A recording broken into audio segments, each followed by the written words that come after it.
안녕하세요, 여러분. 이제 한국 문화의 이해 6번째 시간이네요. 이번 시간은 다른 시간에 비해서는 조금 이야기들을 좀 짧게 끝낼 수도 있을 것 같습니다. 그렇게 분량이 많은 이야기는 아니고요. 우리 여러분들이 이제 어떤 한국의 전통적인 세시 풍속과 그다음에 의례 문화, 그다음에 공동체 문화에 대한 이야기를 좀 해볼 겁니다. 그래서 다른 시간에 비해서 그렇게 깊이 있고 뭐 이를테면 한국이 가지고 있는 어떤 정치 문화와 같은 건 굉장히 또 어떤 면으로 본다면은 생각을 많이 하게 하는 것들이지만 여기 오늘 여러분들과 다르게 될 이야기들은 그렇게 깊이 있게 들어가는 그런 것들은 아니기 때문에 여러분들이 그냥 한번 한국의 어떤 전통의 어떤 세시풍속엔 이런 것들이 있고 그다음에 의례 문화라는 것은 이제 이를테면 뭐 결혼 문화라든지 장례 문화 이런 것들에 대한 이야기를 좀 다룰 겁니다. 그리고 공동체 문화라는 것은 한국인의 어떤 마을 공동체를 어떤 식으로 인지하고 그것들을 생각하고 있는가 이런 것들에 대한 이야기를 좀 다루게 될 거고요. 자, 그래서 먼저 여러분과 이야기를 나눌 것은 한국의 세시풍속과 의례 문화입니다. 에, 그랬을 때 이제 세시풍속에 대한 먼저 이야기를 해야 되겠죠. 그래서 한국의 세시풍속 문화 했을 때 이 세시풍속의 개념이 일단 이해가 되셔야 될 겁니다. 세시풍속. 그러면은 세시풍속이라는 것은 한 해를 단위로 해가지고 일정한 시기에 관습적 혹은 주기적, 전승적, 반복적, 의례적으로 거행되는 행동 양식 또는 생활 행위를 이룹니다.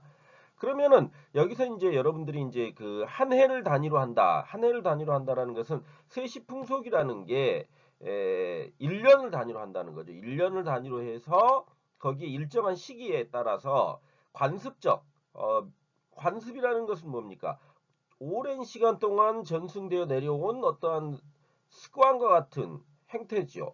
그렇기 때문에 그것은 어느 나라에나 관습이라는 것은 다 있을 겁니다. 그럼 한국에서의 관습이라는 것은 무엇이 있는지를 이야기를 해볼 거라는 거죠. 그다음 주기적이라는 것은 사계절이라는 게 있죠. 사계절. 사계절. 한국에는 사계절이 있기 때문에 그 사계절 안에서의 주기, 그거에 따른 것, 그 다음에 전승, 이어져 내려온 것, 그 다음에 반복, 계속 어, 동일한 어떤 세시 풍속들이 매해 똑같이 똑같은 년에 똑같은 시기에 일어난다는 거죠. 그 다음에 의례적이라는 것은 거기 안에 어떠한 의례, 예적인 요소들이 들어가 있다라는 거죠. 그래서 그러한 것들의 행동 양식 또는 생활 행위가 무엇인지를 이야기하고 있는 게 바로 세시 풍속이라는 겁니다. 그래서 이 세시의 세는 한 해를 의미합니다. 그 다음에 시는 사계절이죠. 그러니까 세시 풍속 했을 때는 한 해 동안에 1년 동안의 사계절 동안의 어떠한 풍속들. 그럼 풍속이라는 것은 어, 한국인들만이 가지고 있는 어떤 전통적 안에서 전래되고 계승되어 내려온 것들이죠. 그렇기 때문에 한국은 특히 사계절이 뚜렷하죠. 물론 이제 지금 여러분들이 그 봄, 여름, 가을, 겨울이거든요. 그러면은 우리가 보통 이제 봄 하면은 근데 이제 이런 건 있죠. 과거에 비해서 한국의 어떤 봄과 가을이 많이 짧아졌습니다. 어 그러니까 이번 이 여러분들이 이제 그 한국 안에 살면서 사계절이 이제 여러분들이 이제 외국인이다 보니까 사계절이 뚜렷지 않은 국가에서 오신 분들도 계시겠죠. 그런데 이제 한국은 전통적으로 그건 사계절이 뚜렷하다는 것을 전제로 해서 세시 풍속들이 전승되고 계승되어 내려왔기 때문에 거기에 관련된 독특한 풍속이 있다는 것, 그런 것들은 이해하고 가시면 될 것 같습니다. 그래서 이러한 세시풍속은 오랜 시간에 걸쳐서 안착된 것이기 때문에 공동체 구성원의 삶에 영향을 미친다는 거죠. 음. 다음으로 우리가 이제 생각해 봐야 될 것은 이러한 세시풍속의 그러면 성격은 어떠한가 했을 때 첫째, 세시풍속이라는 것은 철과 절기에 따라서 행해진다는 겁니다. 어. 그래서 이 세시풍속이라는 것은 달을 중심으로 만들어진 음력을 사용하죠. 그러니까 태양력과 태음력이 있죠. 그래서 우리 보통 이제 우리나라 현재의 그 일상력이라는 것은 태양력이죠. 태양력. 태양력에 따라서 태양의 움직임에 따라서 1월, 2월, 3월, 4월로 해가지고 12월까지가 있지 않습니까? 근데 원래 한국인들은 이런 태양력보다는 전통적으로 태음력을 사용했습니다.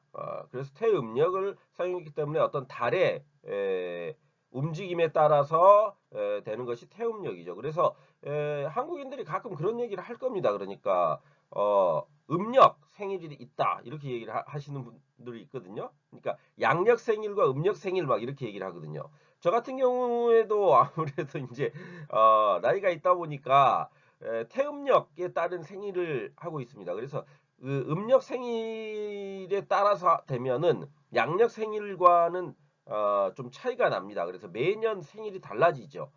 그래서 어, 이를테면 태양력을 사용하고 계신 분들이 보면 왜 저렇게 번거롭게 태음력을 사용하냐라고 생각하실 수도 있는데 그것은 뭐 한국의 어떤 전통적인 생활 방식 안에 있는 거기 때문에 그런 식으로 태음력을 사용할 수도 있겠구나 정도로 이해하고 가시면 될 것 같습니다.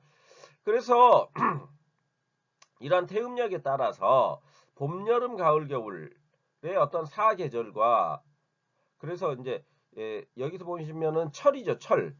철이기 때문에 봄철, 여름철, 그 다음에 가을철, 겨울철 이렇게 이야기를 합니다. 그래서 이러한 철과 절기에 따라 행해진다 그랬죠. 그러면은 봄철, 여름철, 가을철, 겨울철과 같은 사계절의 어떤 철과 한 해를 24절기로 나누죠.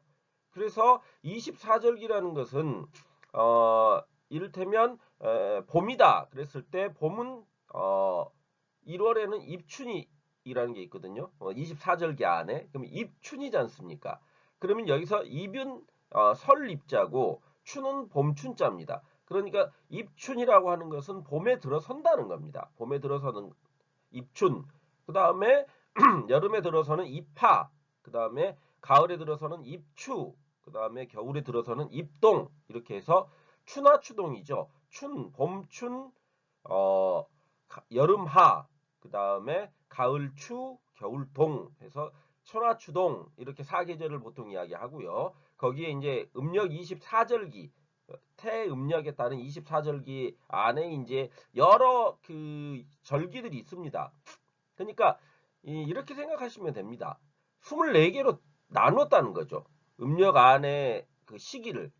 그래서 그 시기들마다 여러 이제 그 절기들이 있는데 뭐 이를테면 아까 조금 전에 말씀드렸던 뭐 입춘부터 입춘, 입하, 입추, 입동 이런 것들이 있고요. 그 다음에 뭐 대한 이런 것들이 있거든요. 그럼 대한이라는 것은 큰 추위가 온다는 겁니다. 큰 추위가 오는 시기 12월 달 되면 있거든요. 대한이라는 게. 그 다음에 뭐 경칩 뭐 이런 그 경칩 하면은 개구리가 깨어나 가지고 이제 어떤 봄이 온다 이런 것을 말하는 그런 것들이 있습니다. 그래서 이렇듯이 한국은 절기를 1년에 절기를 24절기로 나눈다. 그러니까 12달을 또다시 반으로 쪼개니까 그러니까 한 15일마다 하나씩 절기가 있는 거죠. 그러니까 15일 정도마다 절기가 있다라는 것은 보통 우리가 이제 태음력을 사용한다 그랬지 않습니까? 한국의 어떠한 세시풍속 안에서는 그럼 태음력이라 그랬을 때 달이라는 것은 15일 단위로 해가지고 보름달이 되지 않습니까? 보름달이 되기 때문에 그 절기에 따라서 그러니까 한번 순환을 하는 그 절기 절기가 한번 달이 순환하는 것에 따라서 15일 동안 어떤 달이 변화가 일어나거든요. 그 달의 변화에 맞춰 가지고 여러 절기를 24절기로 나눠 가지고 거기에 따른 여러 행사들이 있다는 거죠. 어떤 면에서 본다면. 그렇기 때문에 이제 거기 안에 이제 또 행사들 보면 뭐 보통 이제 24절기로 나누고요. 그런 다음에 이제 설날이라는 게 또 1월 1일 날이 있거든요. 그 다음에 7월 추석 1월 7월 7월이나 8월이 되면 보름을 또 거하게 치르거든요. 그래서 8월 보름이 8월 15일이거든요. 그게 이제 추석이라 그럽니다. 그래서 한국의 어떤 양대 명절이다. 그러면은 설날과 보통 추석을 이야기를 하죠. 그래서 설날은 1월 1일, 8월 15일이 음력 8월 15일입니까? 음력 1월 1일이 설날, 음력 8월 15일이 추석. 이렇게 해서 큰 어떤 세시풍속으로서 명절을 그렇게 세게 돼 있죠. 그래서 한국인들이 이제 설날이나 조금 이따 얘기를 하겠지만 추석이 되게 되면 모두 이제 고향으로 이동을 하죠. 그래서 민족의 대이동이 일어난다고 얘기를 하죠. 그래서 뭐 그거는 다른 여타의 나라에서도 그러한 그 명절들이 다 있죠. 어, 그 다음에 이제 보면은 그 3월 삼진날이라고 얘기하고 7월 칠석이라는 게 있거든요. 그러면 3월 삼진날은 3월 3일, 그 다음에 7월 칠석은 7월 7일 이런 것들은 어떤 한국의 음양사상입니다. 음양사상에 따라서 그러한 어떠한 풍속이 정해져 있는 것이고요. 4월 초파일은 또 어떤 불교적인 것들에 의해서 영향을 받은 거죠. 그 다음에 입춘과 그 다음에 동지 같은 것은 태양력에 근거했다는 겁니다. 그러니까 입춘 그 다음에 동지 하면은 입춘이라는 건 뭐, 동지 했을 때 이것은 태양력, 태음력을 사용하고 있기도 하지만은 그 안에는 또 태양력과 관계된 절기들도 포함되어 있다라는 거죠. 그래서 이렇게 어떤 다양한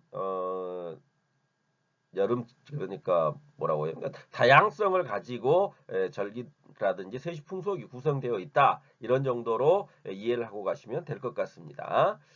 다음 두 번째 세시 풍속은 집단적이면서 매년 반복되는 어떤 전통적이면서 전승적인 행사라고 보시면 될 겁니다. 그래서 이런 집단 구성원들은 집단 행위에 참여함으로써 어떤 구성원들의 그러니까 공동체의 구성원으로서의 어떤 정체성을 가지게 된다는 거죠. 그러니까 내가 세시풍속에 참여함으로써 나는 뭡니까? 그렇죠. 이 한국이라는 아니 혹은 마을 공동체 안에서 그 마을 공동체 일원으로서 인정받게 되고 거기에서 생활을 하려면 그 세시풍속을 지켜나가면서 생활할 수밖에 없었다는 겁니다. 음. 다음으로 이제 세 번째로 보시면 세시풍속이라는 것은 농경문화와 밀접하게 관련되어 있습니다. 그렇기 때문에 농경의례의 성격을 내포하고 있다는 거죠. 그래서 농사의 어떤 개시, 시작이라든지 파종, 어, 농사에 그러니까 우리가 보통 모내기라 그러지 않습니까? 다른 쪽의 논에다 심어놨던 그 어린 싹들을 이쪽 이제 본격적으로 논에다 파종을 해가지고 파종 씨를 뿌려가지고 이제 그 농사를 시작한다는 거거든요. 그래서 이제 제초라는 것은 그 올라온 자라나고 있는 이를테면 벼에 그 제초지 않습니까? 불필요한 그 잡초들을 제거하는 것. 그러니까 그게 제초거든요. 그다음에 수확은 걷어들인다는 거죠. 그다음에 저장은 겨울 같은 때 되면 어떻습니까? 그렇죠. 그 봄에 이를테면 농사를 개시를 해가지고 파종을 모내기를 거쳐서 한 후에 여름 기간 동안에 제초 자라났을 때 그것들의 어떤 잡초들을 제거한 후에 가을이 되면 수확을 하지 않습니까? 그리고 가을이 되면 수확을 했던 그 벼들을 가지고 왜 한국인들은 쌀이 주식이니까요. 그 쌀을 가지고 이제 저장해 뒀다가 겨울을 나게 되는 거죠. 그래서 겨울을 나게 되면 이제 한국에 보릿고개라는 말이 있습니다. 보릿고개. 그럼 보릿고개라는 것은 그 쌀이 그러니까 가을철에 수확했던 쌀이 떨어지는 시기입니다. 그게 이제 그 시기가 그러니까 모든 먹을거리가 거의 다 떨어져 버리는 시기라는 겁니다. 그 시기가 되면 보릿고개라 그래가지고 먹을 것들이 없기 때문에 그 시기를 어떻게 견뎌내느냐 이것을 어떠한 생명을 유지하는데 굉장히 중요한 시기였다는 거죠. 그러니까 이제 보통 우리가 이제 어른들이 얘기를 들어보면 옛날에 보릿고개도 다 넘겼는데 이런 말을 하거든요. 그럼 보릿고개를 넘겼다는 것은 그 힘든 시기를 다 지내왔는데 이런 의미가 있다는 거죠. 그런 식으로 이해를 하고 받아들이시면 될 것 같습니다.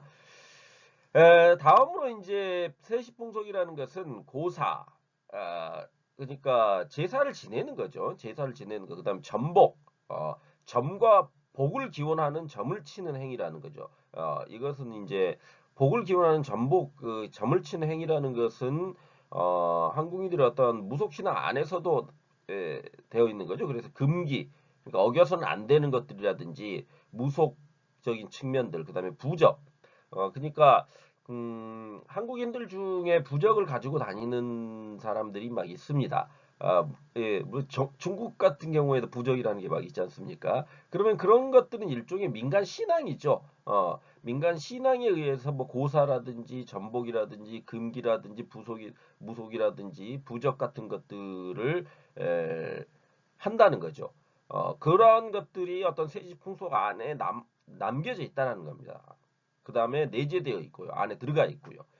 그 다음에 음식, 복식, 놀이, 예술, 농경 생활들 같은 것들이 복합적으로 구성되어 있는 어떤 종합문화의 현상이라고 보시면 될 겁니다. 그러니까 종합문화라는 거죠. 세시풍속이라는 것은. 오랜 시간 동안 집단 공동체 안에서 전해져 내려온 것들이기 때문에 그러한 것들이 종합문화적 성격을 가지게 되었다. 이렇게 이해하시면 될 것 같습니다. 아시겠죠? 자, 그러면 이제 본격적으로 계절에 따른 어떤 세시풍속들을 좀 살펴봅시다. 어, 먼저 그러면은 봄철의 세시풍속을 보면 대표적인 게 이제 봄철에는 설날이 있습니다. 설날. 어, 설날이라는 것은 정월 초하루라 그러거든요. 정월 초하루. 그럼 정월이라는 것은 이제 1월이죠. 그다음 초하루라는 것은 1일입니다. 그래서 음력 1월 1일을 보통 이제 정월 초하루 이렇게 한자말로 말을 하죠. 한국에서. 그래서 이 정월이라는 것은 어, 한 해를 시작한다 이런 의미죠. 그래서 풍요를 기원하는 거죠. 풍요. 예. 아무래도 이제 농경 사회이기 때문에 풍요를 기원하는 측면에서 어, 입춘이라는 것들이 있고 그 다음에 이를테면 눈이 녹아가지고 비가 물이 된다는 우수와 같은 절기들이 있습니다. 거기서 이제 대표적인 세시풍속은 설날이 있는 거죠. 그래서 음력 1월 1일로서 이 다른 말로 이제 원단 또는 세수 또 연수 이런 말들을 씁니다. 설날 그리고 이 구정이란 말을 또 많이 쓰거든요. 그러면은 이제 신정과 구정이 있습니다. 그러면은 이제 지금은 거의 안 쓰고 그냥 설날이라고 해버리는데 옛날에는 이제 그 양력 1월 1일을 신정이라 그래가지고 신정이라 그래가지고 새로울 신자에 정월의 1월이다 해서 신정 해가지고 양력 1월 1일을 명절로 그러니까 설날과 같은 명절로 세우려고 했던 시절이 있었습니다. 물론 이제 뭐 그게 약간 우리 한국 정치사에서 어두웠던 날이 그 시기이기도 한데요. 그 군부 독재 시절에 이제 그런 적이 있었습니다. 그래서 그거를 국가가 정책적으로 모두 1월 1일 날 설날을 해라. 왜 그러냐면 이제 그 당시 어떠한 풍속을 갖다가 지키고 살아가는 것이 어떤 구태라고 생각을 했던 일부 계층들이 정치 세력들이 있었죠.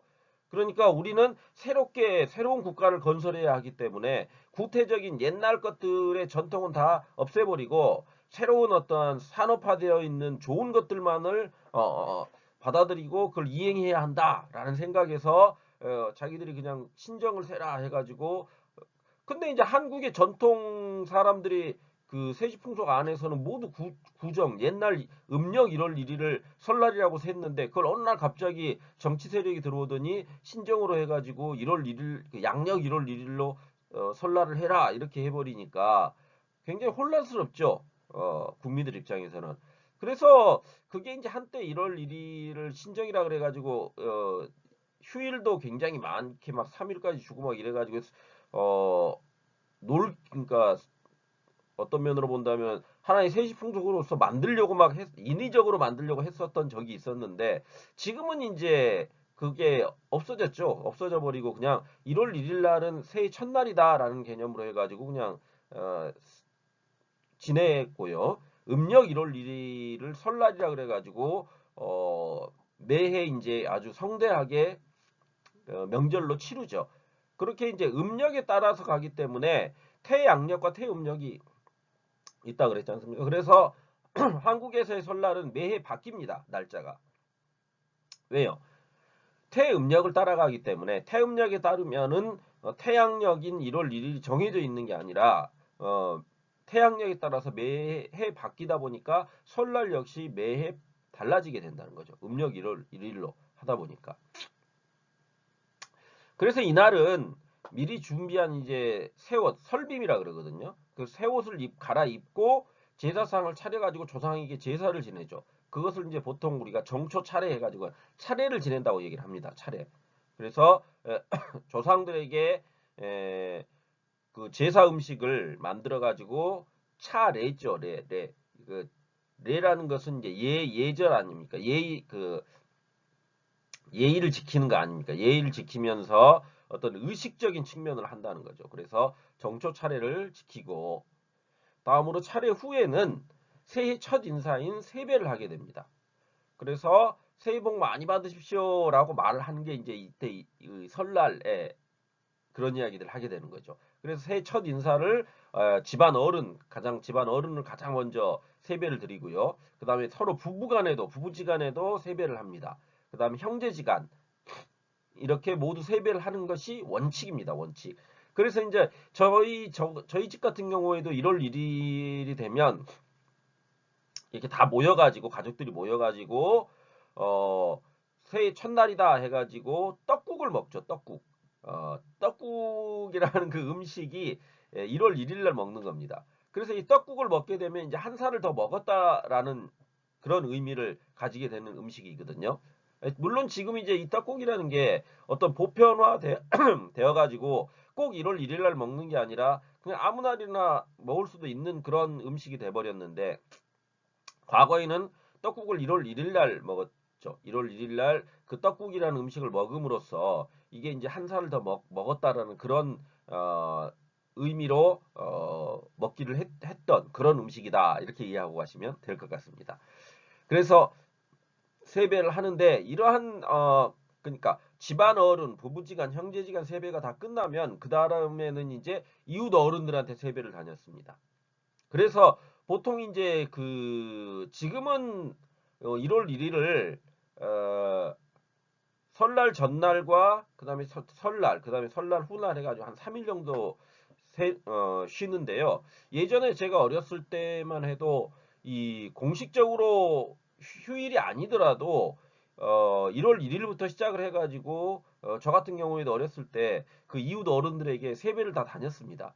그럼 세배를 다니면 이제 그 세배를 하지요. 인사를 하지요. 그럼 뭘 줍니까? 세뱃돈이라는 걸 줍니다. 세뱃돈. 그래서 세뱃돈이라는 것을 복을 기원하는 의미로 주는 거죠. 돈을 주면서 그러니까 그 세뱃돈을 받아가지고 어떤 면에서 본다면은 그 어린 아이들은 그 세뱃돈을 받은 것을 가지고 모아가지고 이제 자기가 뭔가 사고 싶은 것들을 물품들을 사고 막 그랬던 게 있습니다. 그래서 세뱃돈이 그 매해 이제 조금씩 그 어떤 면으로 본다면 그 약간 부담스러울 수도 있겠죠. 그러니까 이 세뱃돈은 그리고 보통 이제 그 이렇게 정해진 건 아닌데 세뱃돈을 받는 나이는 그러니까 그러니까 초등학교, 중학교, 고등학교까지 학생일 때까지 대학생까지는 그래도 세뱃돈을 줍니다. 어른들이. 그런데 이제 대학생인데도 이제 뭐 이를테면 아르바이트 같은 걸 해가지고 돈을 벌기 시작하면 어떤 돈을 벌기 시작하면 이제 세뱃돈이라는 걸 안 주죠. 안 줍니다. 그래서 그냥 세배만 하고 말죠. 예, 그런 것들이 있습니다. 그런 것들이 일종의 세시풍속이기 때문에 한국인들에게 그런 것 그러니까 세뱃돈이라는 것은 그런 의미구나라고 이해를 하고 가시면 될 것 같고요. 그 다음에 친척, 친지, 친구 등에게도 인사와 덕담을 나누죠. 그러면 인사와 덕담을 나누는 게 바로 이제 새해 복 많이 받으십시오라는 그런 말들이죠, 말들. 그러면 새해 복 많이 받으십시오라는 것, 이런 거 1월 1일이 되게 되면 평소에는 좀 연락을 하지 않았던 사람들에게까지 모두 그러니까 윗 어른에 해당되는 거구나 직장 상사인데 혹은 내가 뭔가 인사를 해야 할 사이다 그러면은 그 시기가 되면은 이제 막 인사와 덕담을 나누는 거죠. 그렇게 함으로써 안부를 묻는 그런 행위들을 막 합니다. 그 다음에 조상의 무덤을 찾아가지고 인사를 역시 드리죠. 그래서 거기서도 역시 무덤 앞에서 이제 절을 하게 되는 거죠. 그런 행위들을 설날 한다는 겁니다. 그 다음에 이러한 설날에 즐기는 놀이로는 윷놀이, 그 다음에 널뛰기, 연날리기, 돈치기, 지신밟기 이런 것들이 있습니다. 다음으로 이제 세시풍속 대보름이 있습니다. 이제 보통 정월 대보름 이렇게 이야기를 하거든요. 그래서 이제 이 어떤 농경국가 안에서 보름달이라는 것은 풍요를 상징합니다. 그렇기 때문에 그 풍요를 지원하는 정월 대보름, 그 다음에 6월 유두, 7월 백중, 8월 추석 이러한 것들이 있습니다. 이게 이제 어떠한 한국의 전통 의례라고 할 수가 있죠. 그래서 어, 정월 대보름, 그러니까 대보름이라는 것은 보름인데 15일마다 행해지죠. 태음력에 따르면 15일마다 행해지는 거기 때문에 정월 대보름이라는 것은 정월 1월 15일이 해당이 되는 겁니다. 그래서 풍요를 기원하기 위해서 이 세시풍속이 생겼다는 거죠. 그래서 정월 대보름이라는 것은 1월의 보름을 일컫는 말인데요. 오곡밥을 먹습니다. 오곡밥 이때. 그래서 이 오곡밥은 쌀, 이때 쌀은 이제 보통 우리가 이제 찹쌀을 먹거든요. 찹쌀. 맵쌀도 먹는데, 그러니까 맵쌀은 보통 우리가 일반적으로 한국인들이 먹는 이제 쌀인데, 그걸로 이제 맵쌀이라고 얘기를 하거든요. 그 다음에 찹쌀이라는 것은 찰기가 훨씬 더 많은 쌀입니다. 그래서 찹쌀이라는 것은 그 희귀성이거든요. 많지 않고 비싸다고 인식이 됐기 때문에 특별한 날 이 찹쌀로 밥을 지어 먹습니다. 역시 이제 오곡밥이라는 것도 그래서 이제 찹쌀로 짓는 경우가 많이 있었죠. 그래서 찹쌀, 그 다음에 통, 팥, 보리, 조 이런 것들을 섞어가지고 밤이나 대추를 넣어가지고 먹는 거. 그것을 이제 보통 이제 오곡밥이라고도 하고요. 찰밥이라고도 합니다. 그냥 찰밥. 그래서 이 오곡밥을 보면 그 여러분들이 시장 같은 데 가면은 떡집에 가게 되면 그 하얀색 밥이 아니라 약간 갈색 톤의 밥들이 막 있습니다. 근데 그 밥에 이를테면 대추라든지 혹은 밤 이런 것들이 섞여 있는 약밥이라 그러거든요. 그 약밥이 있는데 그게 일종의 이제 그 보름날 먹는 정월 대보름날 먹는 오곡밥이라고 생각을 하시면 됩니다. 그런 식으로 해가지고 먹는 그런 것이 어떠한 일종의 세시풍속이다 이렇게 보시면 되겠죠. 다음 묵은 나물들 그러니까 말린 나물이죠. 말린 나물들. 그래서 취나물, 고사리, 무고지. 무고지라는 것은 이제 무입니다. 무를 말린 거죠. 그 다음에 말린 가지 이런 것들을 먹는다는 거죠. 같이 그날. 그게 이제 정월 대보름의 어떤 음식 문화가 되겠습니다. 음식 문화. 그러면서 또한 보름날은 이제 밤, 호도, 잣, 은행 이런 것들을 깨물입니다. 깨물어 먹죠. 깨물어 먹으면서 1년 동안 무사태평하고 만사가 뜻대로 되며 부스럼 나지 마라. 그러니까 부스럼이라는 것은 일종의 이제 피부병이죠. 피부병, 종기죠. 그런 거 나지 말라 하면서 이 부럼이라 그럽니다. 그걸 여기에 밤이라든지 호도, 잣, 은행들은 어떻습니까? 딱딱하죠. 그 딱딱한 것들을 깨물어 가지고 일종의 이제 어떤 면으로 본다면 민속신앙적인 측면이죠. 그걸 깨물어 먹으면서 1년 동안 부스럼이 나지 마라 하면서 부럼을 깨먹는 그런 관습이 있다는 거죠. 그런 관습. 또한 이제 또 하나의 관습으로서 아침 일찍 술을 먹으면 귀가 밝아진다 그래가지고 술 한 잔을 먹는 그런 관습이 있다는 겁니다. 그래서 이명주 이거를 이명주라는 이라는 것은 귀자에 명은 밝을 명입니다. 그러니까 말 그대로 귀를 밝게 하는 술이죠. 귀박이 술 혹은 이명주 한자로 이렇게 하면서 술을 한 잔씩 먹었다는 겁니다. 정월대보름이 되면. 그게 이제 정월대보름에 하는 어떠한 세시풍속이라고 이해를 하고 가시면 될 것 같습니다. 다음으로 보름의 어떤 대보름의 놀이에는 달집 태우기, 망우리 돌리기, 쥐불놀이, 횃불 싸움, 줄다리기, 다리 밟기, 지신 밟기, 탈놀이, 돌싸움 이런 것들이 있습니다. 그래서 이것은 어떠한 그 놀이라는 거죠. 놀이 말 그대로. 그래서 정월 대보름이 되면 달집 태우기 달집을 지어가지고 그걸 그 태워버립니다. 불로. 그다음에 쥐불놀이를 막 하죠. 그다음 횃불 싸움 이런 것들을 하기 때문에 지금은 이제 그 위험하다 그래가지고 못하게 하죠. 그런데 제가 어렸을 때는 이런 것들을 그 정월 대보름 날 막 하고 그랬습니다. 특히 이제 그 정월 대보름이 되면 아무래도 1월 15일이다 보니까 겨울입니다. 겨울. 겨울에 농사를 다 짓고 나서 그 논이 벌판이지 않습니까? 그럼 그런 데서 이제 이런 달집 태우기라든지 지불놀이, 횃불싸움 이런 것들을 했죠. 아시겠죠? 그런 이렇게 이제 어떠한 봄철의 세시풍속이 설날과 정월대보름 큰 두 행사가 있었다는 거죠. 여름철의 어떤 세시풍속은 초파일이 있습니다. 초파일.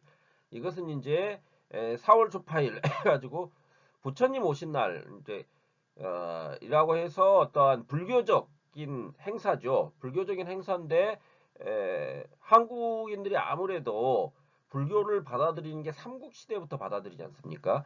그러니까 굉장히 오래된 종교죠. 굉장히 오래된 종교이니까 이 4월 초파일도 하나의 세시풍속으로서 전해지고 어떤 행사를 하게 된다는 거죠. 그렇기 때문에 각 가정에서 이제 연등을 만들고 탑돌이를 하면서 소원을 비는 겁니다. 근데 이제 이것은 세시풍속이 그러한데 아무래도 초파일이라는 것이 불교적 행사이기 때문에 지금은 많은 사람들이 여기에 참여한다기보다는 종교로서 불교를 믿고 있는 사람들의 어떤 행사로 이제 조금 축소된 측면들이 있죠. 다음으로 이제 단오라는 게 있습니다. 그래서 이것은 5월 초 닷새라 그러거든요. 그러면은 5월 초에 닷새, 5일이라는 거죠. 그래서 5월 5일 이걸 갖다가 단오라고 그럽니다. 그래서 이 단오에는 단오 빔을 갈아입고 창포 삶은 물에 삶은 물에다가 머리를 감는 것들을 그러한 그 전통이 있습니다. 그래서 창포물에 머리 감는다 이런 말을 하거든요. 그럼 창포라는 그런 그 식물을 머리를 감으면 좋다라는 거죠. 그러니까 수명이 길어지고 복이 온다라는 그런 의미를 가지고 있기 때문에 창포물에 이제 머리를 감게 되는 거죠. 그래서 단오의 놀이에는 그네뛰기, 씨름 이런 것들이 있습니다. 그래서 보통 이제 그네를 많이 띄죠.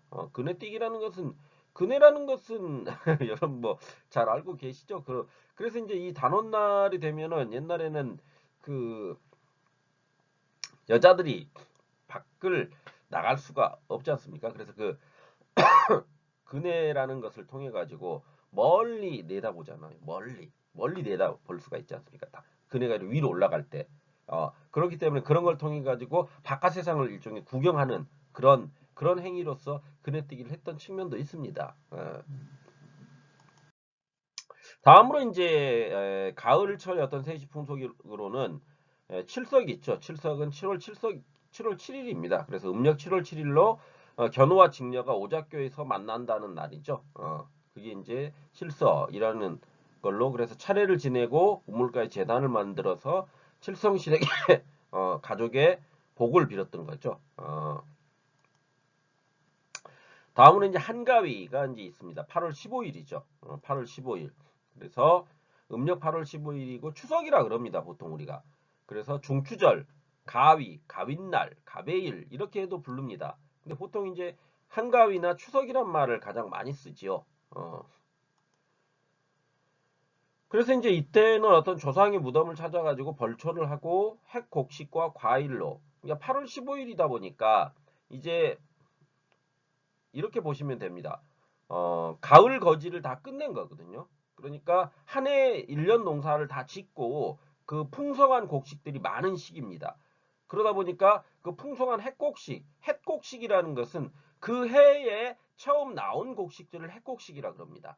그럼 그 해에 나온 첫 곡식들과 그 해에 나온 과일들로 차례를 지내는 거죠.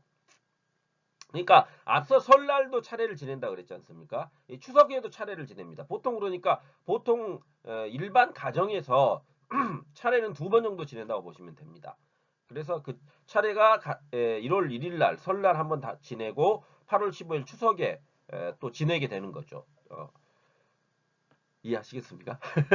그래서 그 차례는 차례 아유 자꾸 왜 이렇게 기침이 나오니까 차례상이라 그러거든요. 차례상이라 그래가지고 그 차례를 지내는 음식을 쭉 펼쳐 놓습니다. 그래서 뭐 그 차례상의 음식들은 뭐 이제 이런 거 있으면 뭐 홍동백서라 그래가지고 붉은 음식은 동쪽으로 백서 그래가지고 하얀 음식은 서쪽에 놔야 된다는 어떤 그런 음양오행 그런 것들을 다 지켜가면서 복을 기원하는 의미로서 이제 제사를 지낼 때 그런 제사 음식이라 그러거든요. 차례 음식이라 그러거든요. 보통. 그래서 차례 음식은 조상들에게 앞서도 이제 잠깐 제가 언급해 드린 적이 있지만은 조상들이 먼저 먹기 전에는 손을 댈 수가 없었습니다. 그래서 이 차례 음식은 가장 좋은 것들을 조상들에게 이제 제사 음식으로서 대접해 줌으로써 복을 기원하는 그런 행위라고 보시면 될 것 같습니다. 그래서 이제 추석의 놀이는 이제 정월 대보름 놀이가 이제 반복이 되고 강강술래라는 놀이가 또 있습니다. 강강술래라는 것은 그 강강술래 하면서 이 여자들이 손을 이렇게 잡고 빙글빙글 도는 그런 놀이입니다.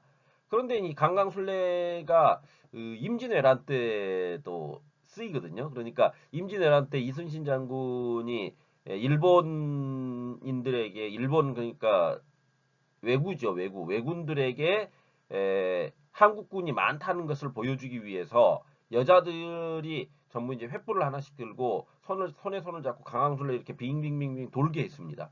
그걸 멀리서 보면 마치 어떻습니까? 빙빙빙빙 돌기 때문에 사람들이 되게 많은 것처럼 보이죠. 많은 것처럼 보이고 이렇게 군사가 되게 많구나라고 착각을 일으키게 만드는 거죠. 그런 착각이 하나의 전술이었습니다. 전투를 하는 그 전술로서 활용되었던 것들 중에 하나가 또 강강술래라는 놀이이기도 합니다. 그러니까 강강술래라는 놀이 안에 그러한 그 역사 속에 어떠한 숨은 그런 것들이 있다는 것도 이해하고 가시면 될 것 같습니다.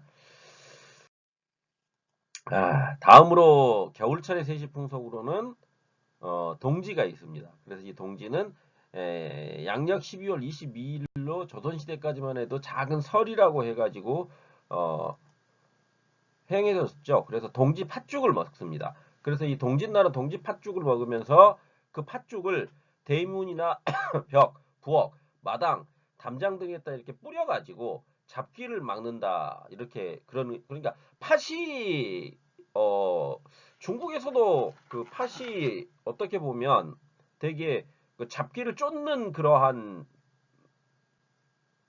뭐라고 해야 됩니까? 곡식이라고 할 수가 있는 거죠. 그런데 한국에서도 역시 똑같았습니다.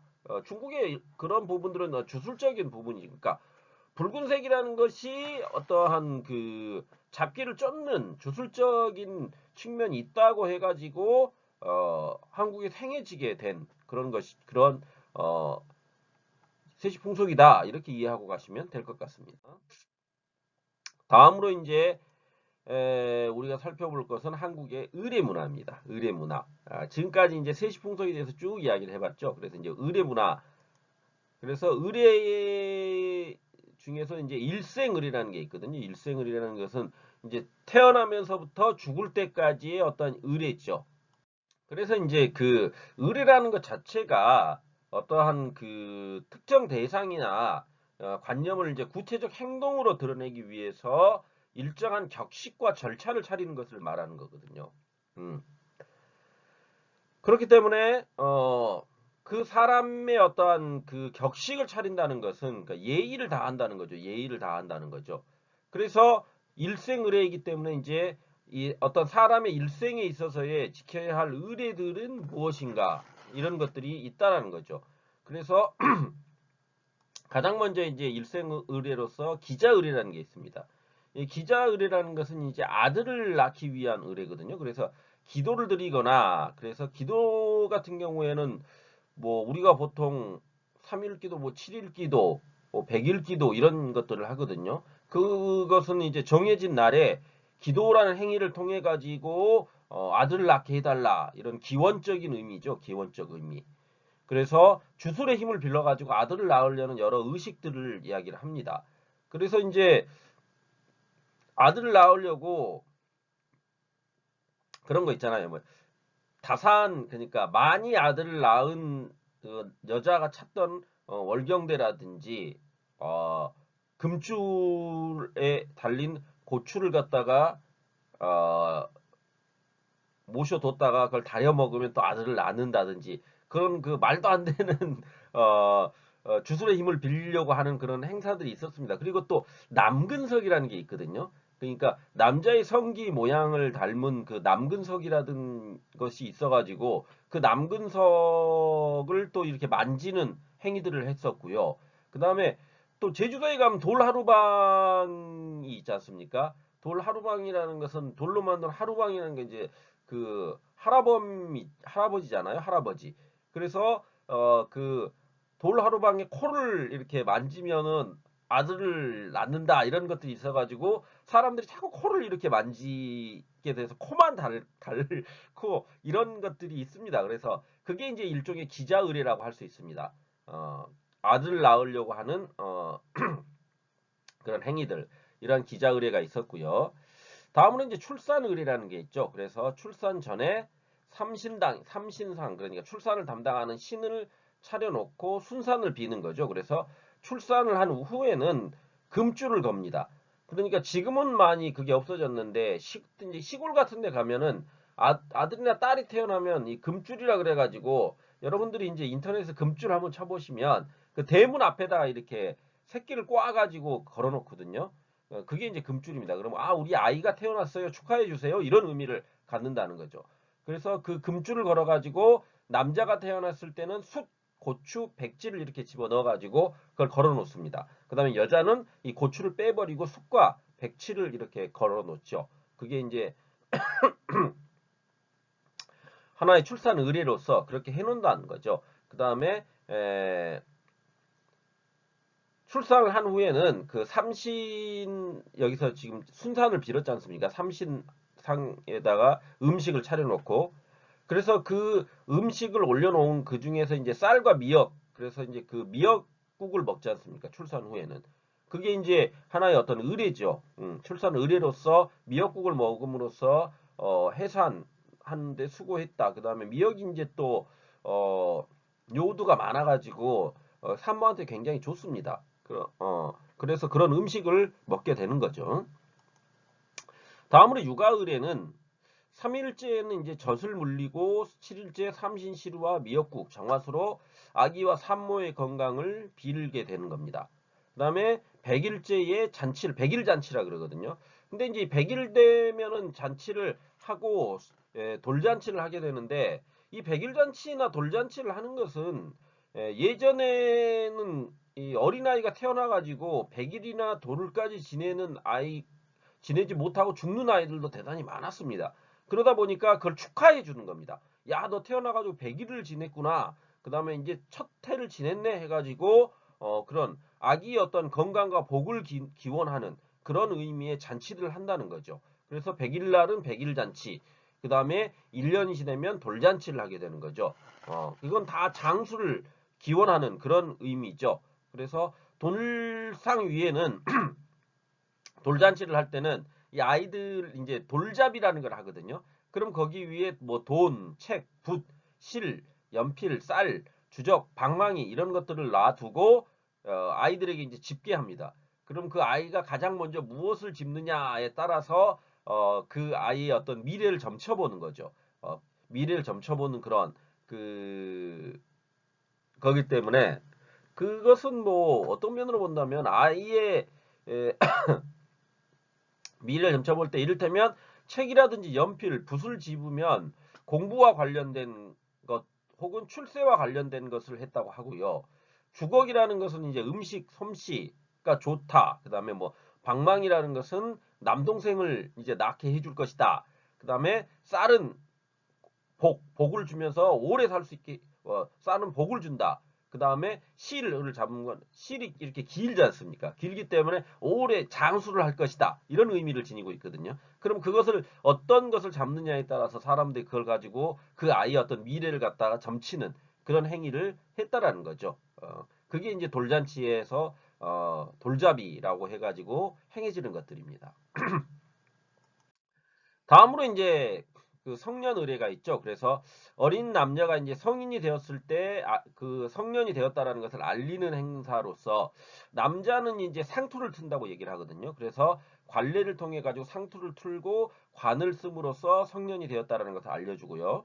여자들은 이제 계례를 통해 가지고 머리를 이렇게 들어 올리는 거죠. 그래가지고 거기에 비녀라는 것은 그 머리에 꼽는 거 아닙니까? 그래서 그 머리를 이렇게 틀어 올려가지고 비녀를 꽂아 줌으로써 이제 너는 여자 어른이 되었다라는 것을 하는 그런 성년 의례를 지내게 된다는 거죠. 다음으로 이제 혼인 의례가 있습니다. 그래서 혼인 의례는 먼저 이제 혼담이 오고 가죠. 그래서 남자 나이가 15세에서 60세, 그다음에 여자 나이 16세에서 17세에 혼담이 오가고 그 혼인은 수주를 통해 가지고 궁합을 보고 그 궁합에 따라서 결정을 한다는 거죠. 궁합이 맞다 이렇게 해가지고 그 태어난 일시를 갖다가 사주단자, 그러니까 여기서 지금 이제 다음에 나오겠지만요, 이 사주단자 혼인이 워낙에 이제 그 궁합이 맞다라는 것이 결론이 내려지면 이제 사주단자를 보내게 됩니다. 그래서 이제 사주단자라는 것은 혼인이 이제 원만하게 진행된다라는 것을 알리는 거거든요. 그래서 남자 쪽에서 남자의 어떤 출생, 연, 월, 시를 적은 그러니까 언제 태어났고 몇 월 달에 태어났고 시라는 것은 몇 시에 태어났느냐 이것도 굉장히 중요하거든요. 한국에서는 어떤 전통적인 것 안에서는 그 주술적인 거죠. 주술적인 의미에서 그런 것들을 적어가지고 팔자라 그러지 않습니까? 그러니까 팔자가 있어가지고 거기에 사주단자에 넣어가지고 궁합이 맞는지 안 맞는지. 그러니까 궁합이라는 것은 남자와 여자의 어떠한 그 생년월일들이 서로 음양오행 일종의 음양오행에 해당되는 겁니다. 그래 음양오행에 맞는지 안 맞는지를 점쳐가지고 맞다 그러면 이제 사주단자가 남자 측이 보내고 그걸 받으면 이제 결혼이 성사되는 걸로 쳤다는 거죠. 그래서 이제 그 사주단자를 받은 신부 측에서는 이제 태기를 하는 겁니다. 그래서는 사주단자를 남자 집에서 보냈기 때문에 그 답례로서 혼인 날짜를 잡아가지고 신랑 측에게 보내는 게 이제 태길이 되는 겁니다. 그러니까 이게 하나의 의례로서 이렇게 돼가지고 있다라는 거죠. 근데 이제 지금은 어떤 혼담, 사주, 태길이라는 게 어떤 행사를 직접적으로 이렇게 하고 하는 것보다도 많이 이제 간소화됐죠. 그래서 그걸 직접 보내고 이런 것들은 지금 거의 없죠. 태길이 끝나면 이제 납패라는 걸 합니다. 이제 보통 이제 함이라 그러거든요. 그래서 청혼이 이루어졌다는 증거로서 신랑 집에서 신부 측에 예물을 보내는 거죠. 그걸 이제 함이라 그래가지고 그 안에다가 담아가지고 보낸다는 겁니다. 그래서 함 사시오 하면서 이렇게 이런 그런 그러니까 어떤 드라마 같은 한국 드라마 같은데 보면 그 함을 짊어지고 있는 함제비가 있고요. 그걸 이 오징어를 이렇게 머리에다 뒤집어 쓴 그 함제비가 그 함을 지고 신부 집에 가는 겁니다. 그러면 이제 그 함을 사야 되지 않습니까? 신부 집에서는. 그러니까 그 신부 측, 그러니까 신랑 측에 신랑 우인들, 친구들이 그 함을 가지고 신부 집에 가는 거거든요. 그러면 그 신부는 그 함을 사야 되기 때문에 이제 거기 안에서 실랑이가 벌어지죠. 그런 광경들이 이제 함을 하면서 하는 어떤 일종의 결혼을 축하하기 위한 하나의 의식입니다. 그러니까 그 함을 팔로 간 친구의 우인들은 이제 그 함을 팔아야 되기 때문에 그 신부 측에 가가지고 이를테면 그 함을 빨리 사라.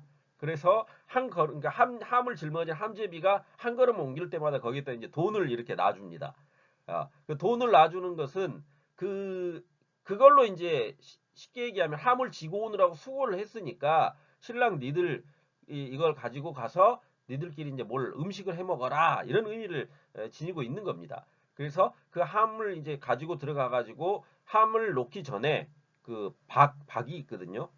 박을 이렇게 놔두고 그 박을 탁 이렇게 발로 밟아가지고 깨야지 이제 함을 들어갈 수 있는 그런 행위들이 있습니다. 아무튼 뭐 그런 행위들이 전부 이제 어떤 신랑과 신부 사이에 예물이 오가는 그런 가운데서 벌어지는 일이다라고 이해를 하시면 될 것 같습니다. 다음으로 이제 예식을 하게 되죠. 그래서 신랑은 혼례가 있는 날 혼례를 올리기 위해 이제 신부집으로 가고 이를 초행이라고 합니다. 초행이라 그래서 우리가 이제 초행길이라는 것은 처음 가는 길이다 그럴 때 이제 쓰기도 하거든요. 그럼 처음 가는 길이에서 초행길이다라는 말을 쓰기도 하는데 이것은 여기에서 온 말입니다. 그러니까 신랑이 신부집에 처음 가는 거기 때문에 당연히 초행이라고 그러겠죠. 그래서 신랑은 사묘관대를 입고 모간 이렇게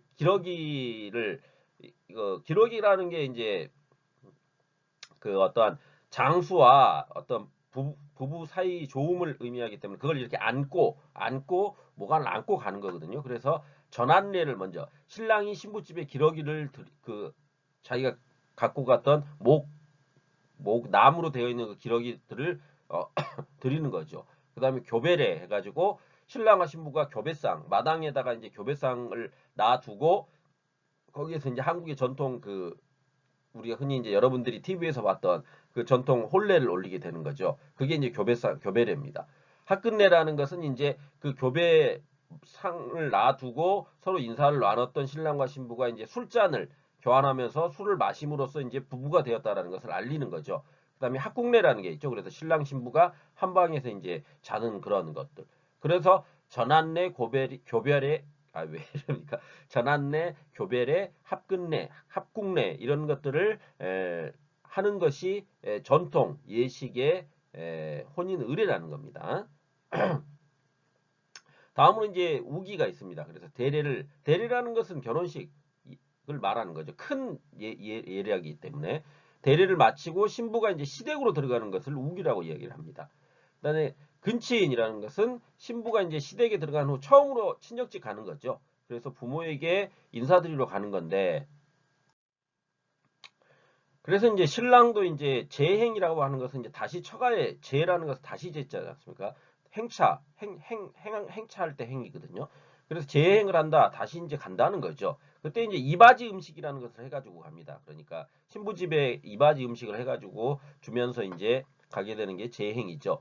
물론 이제 지금은 이런 것들이 간소화돼 가지고 보통 이제 신혼여행을 갔다 와가지고 신부집에 가는 경우가 많지요. 그런 지금은 이제 좀 간소화된 측면이 있습니다. 다음으로 이제 상례가 있습니다. 상례라는 것은 죽음에 관한 예식이죠. 죽음에 관한 예식이죠. 그래서 초종, 죽음을 확인하는 절차죠. 그래서 임종, 초혼, 사자상, 수시, 시사전, 부고 이렇게 되어 있는데요. 임종이라는 것은 이제 사람이 죽을 기미가 보이면 그 사람들이 이제 그 가족들이 그 죽은 이가 모여 있는 방으로 모여가지고 새 옷을 갈아입히고 사람이 죽어가는 것을 바라보는 것을 이제 지켜보는 것, 그것을 임종이라고 하고요. 그래서 이제 사람이 죽으면 그것을 서럽게 곡을 하는 죽었다는 것을 곡을 하는 그런 것을 임종이라고 합니다. 그 다음에 이제 초혼이라는 것은 이제 사람이 죽었다는 것을 알리는 거죠. 그래서 우리가 이제 어떠한 드라마 같은 데 보면은 왕이 죽고 나면 그 왕의 내시가 지붕 위에 올라가 가지고 왕이 입었던 그 옷을 가지고 막 펄럭펄럭 하면서 막 이야기를 하거든요. 뭐 몇 월 몇 설 몇 시에 누가 죽었다 복복복 하면서 이렇게 외치면서 그런 행위들을 합니다. 그게 이제 초혼이라고 할 수가 있죠. 그 다음에 사자상이라는 것은 죽은 사람의 영혼을 사자들, 저승사자들이 데리고 가야 되기 때문에 그 죽은 사자들을 대접하는 그런 상을 차려주는 거죠. 그 다음에 숫이라는 것은 시신이 이제 굽기 전에 반듯하게 눕혀가지고 간단하게 이렇게 묶어놓는 겁니다.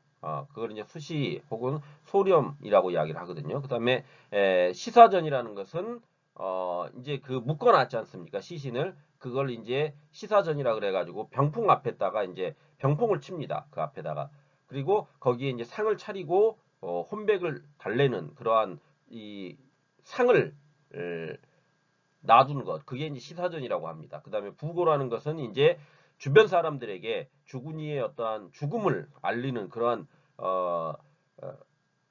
그 소식을 전달하는 그런 것들을 부고라고 하죠. 다음으로 이제 치장을 하죠. 그래서 이제 그 습렵 첫째 날에 시체를 목욕시키고 의복을 갈아입히는 습을 한 후에 둘째 날 습이 끝난 시신을 묶어가지고 놓는 소렴을 하고요. 셋째 날 시신을 단단히 묶고 입관 준비를 하는 대렴을 합니다. 그런데 이제 지금은 아무래도 이제 그 모든 것들을 통일해가지고 그냥 습념, 그러니까 첫째, 둘째, 셋째 날 하는 게 아니라 그냥 첫날 죽은 날 바로 그러니까 이 습념을 해가지고 죽은 이를 그 장례식장에 모셔두게 되는 거죠.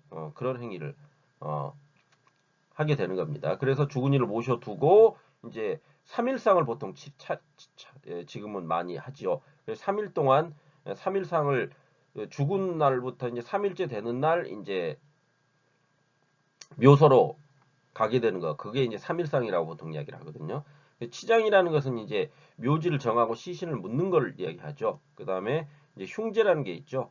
장례가 끝난 후에 상주가 상복을 벗을 때까지 죽은 사람들에게 제사를 지내는 것. 그걸 상제라고 이야기를 합니다. 흉제라고. 다음으로 이제 제례가 있습니다. 그래서 제례에는 기제 해가지고 1년에 한 번씩 그 죽은 이가 죽은 날 제사를 지낸다 그러거든요. 그래서 이 한국인들에게 이 제례는 굉장한 어떤 면에서 보면 스트레스일 수도 있습니다. 그래서 특히 이제 가족이 많은 큰 집안에서는 이 제사 음식 제례를 굉장히 많이 지내는 기제를 많이 지내는 곳이 있거든요. 그래서 그걸 가지고 이제 막 그 갈등이 일어나고 막 그렇습니다. 그 다음에 이제 차례, 명절날 조상이 올리는 제사죠. 그 다음에 시제, 그 다음에 시제라는 것은 5대조 이상의 조상에 대해 가족들이 지내는 걸 이제 보통 시제라고 그럽니다. 그래서 이런 제례, 기제와 차례, 시제 이런 의례가 있다. 이런 정도로 이해하고 가시면 될 것 같습니다. 이상으로 어떠한 그 한국의 세시 풍속과 의례 문화에 대한 이야기를 좀 해봤습니다. 간단히 끝날 줄 알았는데 좀 또 얘기가 길어져 버렸네요. 아무튼 여러분 듣느라고 수고들 하셨고요. 다음 시간에 어떤 한국의 공동체 문화에 대한 이야기를 좀 해보도록 합시다. 수고들 하셨습니다. 감사합니다.